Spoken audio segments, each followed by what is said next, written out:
Robert. No one's shaking AC. Oh, not much. Hey, how's your like HVAC today? Because I know like some days we get on this and you're like, I'm so hot in here. I am roasting like a chicken. Well, last time you had a fan going and your hair was blowing, and so you're roasting like a chicken. Yeah. It looks like you're wearing a sweater. Why don't you take that off?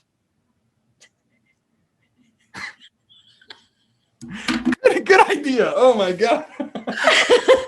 Oh my gosh! I can't believe this. I could just like roll up my sleeves. You know what? People need more advice like this in their lives. You know, visit angelacote.com if you need an advisor on whether you should wear a sweater or not. Yeah, okay, now I'm starting to think you're having like a really busy day or something, because like that seemed pretty obvious to me. Yeah. For more tips like this. Yeah. If you're hot, take off your sweater. If you're cold, put one on. There you go. And a fan if you're hot. Yeah, and the fan. Speaking of fans, we better get ranting, because our fans. Yeah. Our fans. Are we at like 8 now, do you think? I know my mom watches it. Yeah. I don't know. I honestly haven't checked how many we've been in, just because we've been getting so many like fan letters. I've been reading them, you know? Yeah. Like a big pile of mail. Yeah. What about your parents? I think your parents, didn't you say one time you caught them watching like episode after episode? Yeah. Yep. Yeah. It's just the playlist is on repeat. They're like, look at my son. Isn't he handsome? Yeah. And it's like such good value when your parents watch it and my mom watches it, you know? Yep. All right. Well, that aside, got any questions, or I don't know, let's, what should we talk about today? Yeah. So actually, I do have a question that I kind of sort of find from a lot of emerging franchisors. And the question is like, why does it happen that an emerging franchisor can be so resilient and so confident and so like gung-ho about building their business, but as soon as they start to franchise, they're just filled with so much doubt and fear and anxiety? Like, what is that? What triggers that? My hair is bugging me, as you can see. I'm trying to like, I should just take it off. Yeah. Snip, snip, snip. There you go. But it's one of the things, a side tip for people that I often do is like, you can leave your camera on, but turn off self view. So you don't have to look at yourself. So that's what I should have done, because then I just start messing with it and whatever. Anyway. Okay. Yes, I agree. I see this a lot as well. At the emerging franchisor roundtables, I see this when we talk to clients, especially when they aren't a client and we get on a call with people that are looking at what we do and saying like, how could you maybe help me? And often they want help with, how do I find more franchisees, or how do I get my franchisees more profitable, engaged, early on. And those are things that we help people with for sure in our advising sessions. But one thing that I often see as well, like you're saying, is that there's this layer of self-doubt. And what I think is happening, and I see this so much, is that they've been sort of beaten up by the franchise industry a little. Like they hear a lot of positive and they hear a lot of good stuff. There's a lot of great people out there that are trying to help, but there's also a lot of companies that do a lot of shoulding, I find, right? Like they're like, well, you should do, if you don't do this, if you don't have 50 units by 5 years, you're going to fail.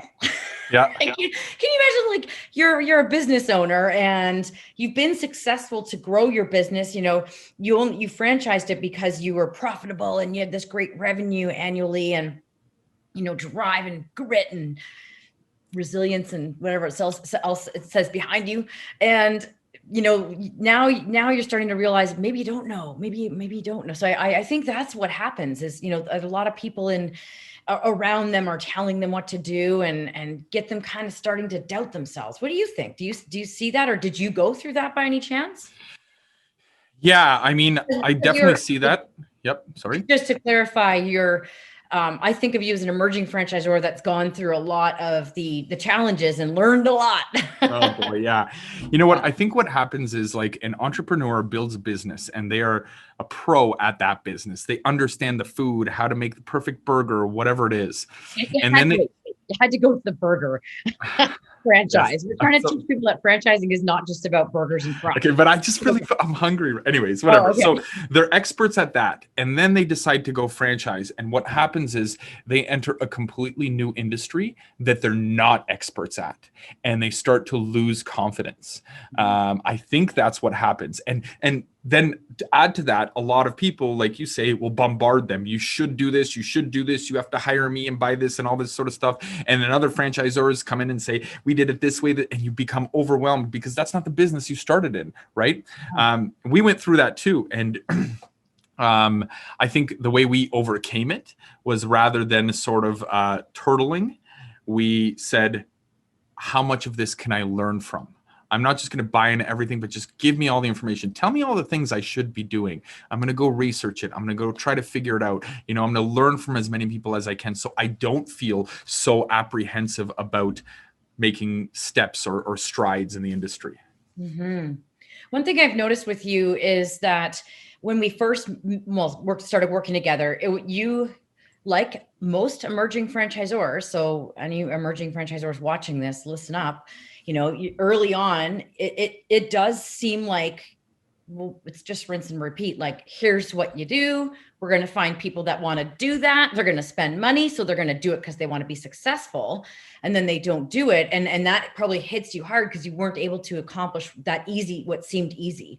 And in franchising, anyone that knows franchising knows it's really all about people and relationships. And you didn't know that as an emerging franchisor, or people told you that, but you didn't know, people tell you that, but you don't know what that really means. And so once you get into it and you start to realize what that means is, if you don't bring the right franchisee on from the beginning that matches your culture and has the right traits to be a good, high performing franchisee, that's what that means. Or, you bring on maybe the right people, but you treat them like employees instead of the business owner that they are. Or when there is conflict, you get authoritative or whatever that is. So I think what happens is the emerging franchisor starts to feel beat up by their lack of success in that, like you say, new business of being a franchisor and being in the people business. And then they hear, like you say, from different franchisors that have done this, and this, and they start applying it and going, well, we didn't do that. That's the problem. And I even remember when you and I went through and created the AC playbook based on my mind map. And you were like, we got to get this content out of your head so that, you can scale your business. So thanks for helping me with that. And we were going through it, and I remember sometimes your jaw would drop and you're like, we didn't do that. We didn't do that. And I'm like, it's okay. Like, you don't have to have done that yet. It's coming. But it's that feeling of like, what do you need to do? So, I guess, I think it's very common. And do you want to know what I think the answer is? Yes. Come to the AC roundtables. Okay. Plug. Yeah. Plug. Well, the thing is that, that people need to remember is that it really isn't plug and play for franchising, right? Yes, there are certain things you need to have, like FDD operations manuals, certain personnel in that, but they come at different times, especially we've talked before about infrastructure.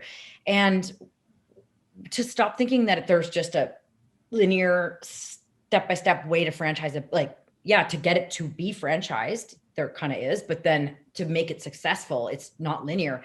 And that's where hiring an advisor that you trust, and being communal with other franchisors in your same shoes that you trust, including established franchisors as well. That's, I think at the roundtables, I didn't mean to plug it, but hey, why not? They're free. We can plug a free thing. But at the roundtables, I think, that's why I always say, when you're listening to everyone that's chiming in here, remember that it may be not the same for you. So make sure you talk to someone that you trust about whether or not that's something you should apply, right? Oh, I think I just did a big rant. Yeah, you did. Yeah. Sorry if I took over a little bit there, but it's definitely something I'm super That's okay. We do this every week. I could rant next week. Okay. Sounds good. Well, should we wrap it up? Let's wrap it up. Wait, one thing. I remember I just had like a flashback when we're out of time. Okay, next week. Okay. Okay. Oh, be awesome.